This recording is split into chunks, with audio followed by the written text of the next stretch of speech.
bahwa politik dinasti atau politik kekerabatan di Indonesia dia bersifat destruktif dan cenderung korup. Karena kenapa? Karena dia lahir dari proses yang elitis, lalu kemudian tidak berbasis kompetensi dan instan. Sebenarnya diaspora politik itu bisa dipahami Pak Mardhani. Kalau misalnya kehadiran seseorang yang diaspora politik itu menjawab situasi kebutuhan yang tidak bisa dihadirkan oleh kader organik. Oleh karena itu seorang diaspora politik dia harus benar-benar istimewa dari sisi kapasitas, kompetensi, kemampuan memimpin, betul, rekam jejak begitu ya. Tapi kalau seorang diaspora politik pendatang baru di partai langsung dapat karpet merah, tapi masyarakat bertanya-tanya apa yang istimewa dari dia sehingga dia bisa mendegasikan kader. Nah berarti ada problem di sana. Jadi saya memang berpandangan diaspora politik perlu hadir untuk memberikan penyegaran pada partai, terutama untuk memberikan tawaran-tawaran kepemimpinan alternatif. Tetapi dia memang harus menjadi solusi istimewa gitu, bukan karena justru masyarakat bertanya kenapa dia bisa mengesampingkan kader yang memang sudah bekerja untuk partai. Apa yang istimewa dari si diaspora politik? Nah berarti ada problem di situ. Jadi politik kekerabatan kita destruktif ya tadi karena dia lahir dari proses yang elitis, lalu tidak berbasis kompetensi, instan, dan kemudian tidak akuntabel gitu ya. Lalu kemudian terkait dengan Pilpres 2024, saya kira justru Pilpres 2024 itu kan sangat kompetitif ya karena kita tidak punya petahana. Dan inilah momen bagi partai di DPR untuk melahirkan sebaik-baiknya undang-undang pemilu. Karena kalau undang-undang pemilunya bagus, undang-undang pemilunya kompetitif, tidak akan ada satupun partai yang dirugikan. Karena semua partai punya kepentingan untuk mengakses kompetisi yang sehat. Semua partai punya peluang gitu ya. Tetapi justru menurut saya kalau partai menunjukkan pragmatisme melalui Pilkada 2020 dengan melalui proses pencalonan kepala daerah yang kontroversial, lalu kemudian menjadi sorotan publik, sebenarnya dia menciptakan situasi yang tidak menguntungkan bagi partainya sendiri.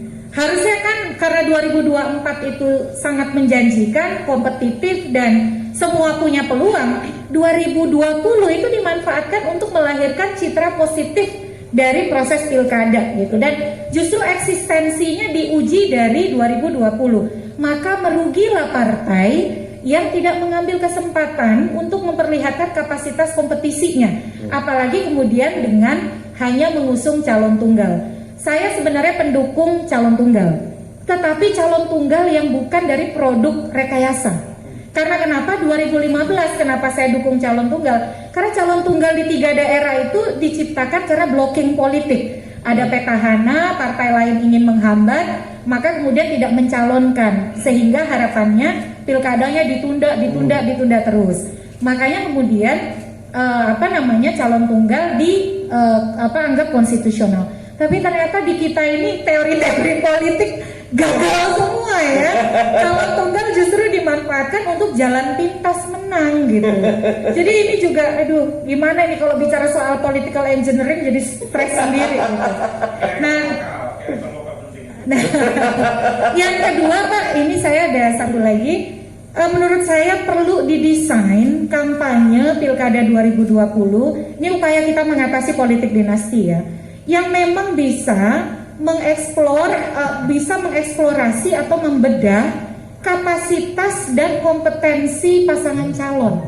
Bapak Ibu terus terang saja, kita agak naif kalau menyalahkan pemilih. Kenapa pemilih masih memilih pemimpin yang bagian dari keluarga dinasti? Jangan-jangan memang masyarakat kita tidak tahu Pak, karena kita tidak dapat akses informasi ke sana. Nah oleh karena itu desain kampanye yang dibuat oleh KPU, kan nanti peraturan KPU-nya juga dikonsultasikan ke DPR dan pemerintah, harusnya mampu membedah kapasitas kompetensi dari setiap kandidat serta mengeksplorasi rekam jejaknya. Makanya kemudian debat kandidat itu jangan sekedar seperti basa-basi gitu loh Pak. Pertanyaan-pertanyaannya datar, tidak eksploratif, tidak mampu melihat dan menggali secara dalam sebenarnya apa sih visi misi seorang pemimpin daerah.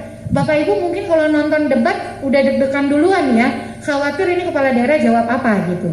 Nah, oleh karena itu selain desain kampanye yang memang eksploratif dan mampu membedah kapasitas kandidat, sosialisasi dan akses informasi pemilihnya juga harus dioptimalkan, Pak, terhadap calon gitu. Dan yang terakhir, penegakan hukum harus betul-betul didorong bekerja secara optimal untuk mencegah manipulasi dan penyalahgunaan kekuasaan oleh rezim dinasti. Karena biasanya kan beberapa kasus yang terungkap itu kasus Kutai Timur, lalu kemudian